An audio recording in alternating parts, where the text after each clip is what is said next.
Comparison is a thief of joy, Teddy Roosevelt once said. But is it always? There are perhaps good things that can come from comparison sometimes. I'm going to argue that there are. But first, let me tell you about Kettle and Fire. If you haven't tried their bone broth, you're missing out. It's delicious. Whether you drink it like tea, like I like to do, or you like to cook things in it, that's fine too. Like, it's going to help you with some workout recovery. It's going to help you maybe with some injury recovery, depending on what you got hurt. It's got good collagen protein in it. It's got amino acids. It's got a bunch of good stuff. It'll help you with an intermittent fasting plan. It's keto friendly. It's paleo friendly. They've got packages that they'll deliver on a subscription, or you can just try some individual boxes of bone broth, or they even have some soups. Go to kettleandfire.com. Use code BetterHumanhood at checkout for 10% off. It's kettleandfire.com, all spelled out, like tea kettle, or a big kettle that you might, boil bones and veggies in. Organic veggies and herbs to give it a little more flavor. Like I said, it's delicious. I prefer the beef. Little cayenne pepper in there to spice it up. Just drink it like tea, pour it in a cup.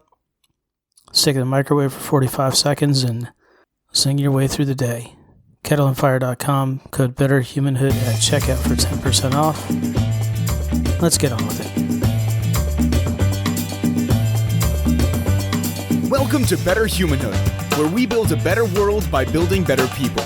We have to live on the planet, and we have to live with other people. We have conversations about making that a wonderful proposition. Welcome back to Better Humanhood. Hope you're having a marvelous day, a marvelous week, a marvelous life wherever you're at.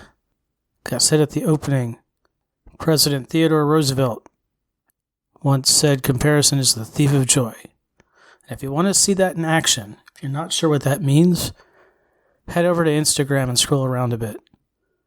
You'll see people getting on private jets, showing off watches that cost 5 figures and sports cars that cost $500,000.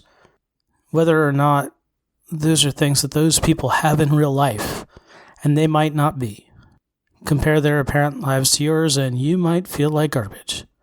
Even if you get inspired to get what someone else has, you're still considering yourself as less right now, and that cannot be good for you. In fact, Princeton researchers Susan Fisk and Jillian Swensionis, whose name I'm sure I messed up, found that social comparison pervades our interactions with others, informing us of our standing and motivating improvement, but also producing negative emotional and behavioral consequences that can harm relationships and lead to poor health outcomes. Say that bit again. Social comparison motivates improvement, but harms our relationships and leads to poor health outcomes. Now, consider that most of us are always part of a socially organized hierarchy. We're a box on an organizational chart, probably with some people above us, maybe with some people below us. If you're in the military, the rank hierarchy is even clearer. And as you look at that organizational structure, you might be motivated to improve your position on that chart, but it's going to harm your relationships and lead to poor health outcomes. It's the same in the wild. Many animals form hierarchical social structures. A lot of pack animals, you have an alpha. But since we're interested in better humanhood, let's not even worry about the animal bit. Swensionis and Fisk write, constant social comparisons can be dangerous. Judging ourselves relative to others high in social status has known consequences, especially for members of stigmatized groups. That might be people with disabilities, it might be a racially stigmatized group, it might be a group based on their religion or the way they look or who they love. Especially for members of stigmatized groups who endure social stress as a result of hierarchies. Social stress involved in a cross-status and cross-race interactions engenders a physiological threat response. hindering performance on tasks in the short term, and gradually amassing negative health effects through emotional and physiological processes in the long term. Comparing yourself to others can hurt the way you do your job, can hurt the way you interact with your family in the short term. It can get you sick, possibly depressed in the long term.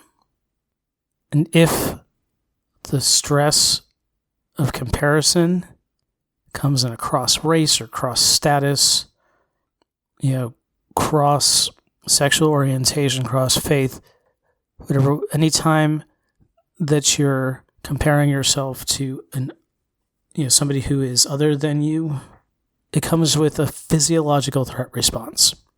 You can actually get sick just from being in that comparison. Now, are you starting to feel a little happier about where you are? Just dropping those comparisons because you hear how bad they are for you? Now consider this. Jealousy, that person has what I want comparison, spikes stress hormones like testosterone and cortisol. Testosterone created in the body is associated with aggression. Testosterone given exogenously is not. You're likely to get more aggressive if your body produces a spike, but not if you're given a shot or a pill. Cortisol can lead to fat gain, poor sleep, and other problems typically considered to be stress-related. Do people post their highlights to make us feel bad then? Probably not, actually. Pride in one's accomplishments triggers a strong positive emotional response, significantly stronger than shame, in fact. In all likelihood, most people post stuff they're proud of because it makes them feel good, not because it makes others feel bad.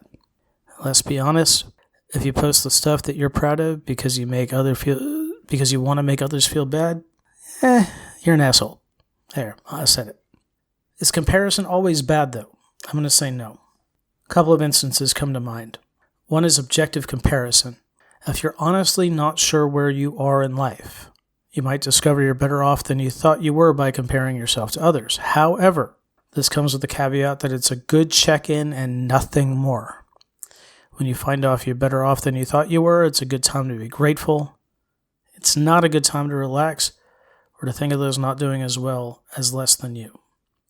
The other instance is physical feats. Nobody thought a sub 4-minute mile was possible until Roger Bannister did it. Now well over 1,000 people have run a 4-minute mile. In the 1980s, skateboarders were on the hunt for a 540-degree rotation. That's 1.5 times in a circle. In 2012, just under 30 years later, a 12-year-old landed a 1080-degree spin in competition. People just needed to see it accomplished to compare their methods and match or exceed accomplishments.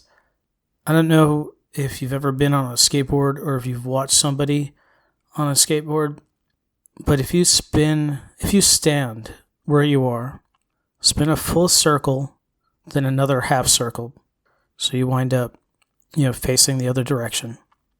That's 540 degrees. Professional skateboarders were trying endlessly to make that happen. Less than 30 years later, a 12-year-old,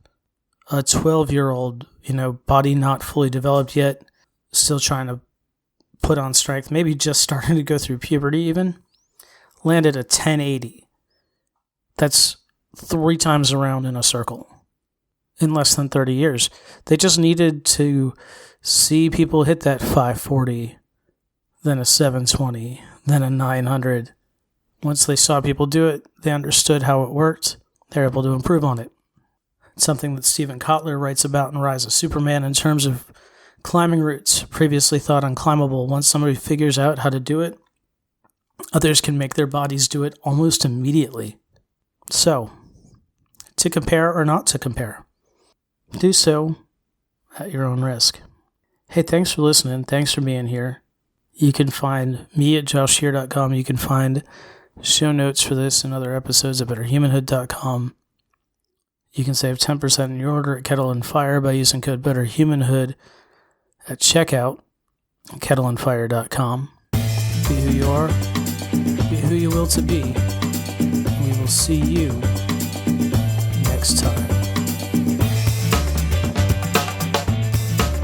Thank you for listening. Get show notes and more at betterhumanhood.com. Leave us a rating and review wherever you listen to podcasts. And have yourself a wonderful day.